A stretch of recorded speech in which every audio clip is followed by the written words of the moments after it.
une de ce vendredi 27 février, une conséquence inattendue des crues des dernières semaines. Des serpents s'invitent dans les maisons des sinistrés. Témoignage dès le début de ce journal. Hortense Crépin.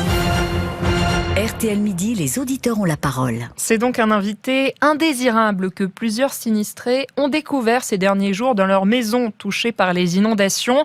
Des serpents ont trouvé refuge dans des habitations. Bonjour Valentin Boisset. Bonjour. C'est le cas chez Nathalie. Elle vit à Rochefort-sur-Loire dans le Maine-et-Loire et elle a trouvé une couleuvre vipérine. Oui, ce jour-là, l'eau est encore présente sur sa terrasse et au rez-de-chaussée. Nathalie est réfugiée au premier étage dans le salon, mais elle distingue un petit reptile tacheté sur son tapis. Quelque chose de bizarre sur ma moquette. Je me suis approchée et puis j'ai vu que c'était un bébé serpent, une couleuvre vipérine et elle faisait à peu près 20 cm de long. J'ai vu qu'il était tout à fait bien vivant. Je suis allée chercher un bocal, je l'ai mis dans le bocal. Et puis Nathalie envoie une photo à l'association SOS Serpents. Ces scientifiques la rassurent, ce spécimen n'est pas dangereux, elle peut le relâcher. Mais ces bénévoles sont aussi sollicités ces derniers jours pour des vipères qui sont pour le coup un danger. Cyril Michel pilote ce programme SOS Serpents. Ces reptiles sont désorientés et se retrouvent aussi dans les débris charriés par les crues. Les gens chargés de débarrasser les embâcles et tout ce qui avait été ramené par les crues pour nettoyer, en fait, eh bien, ils avaient été confrontés à des rencontres de serpents. Il ne faut pas que les gens se mettent éventuellement en danger. Et donc, savoir comment débarrasser ça,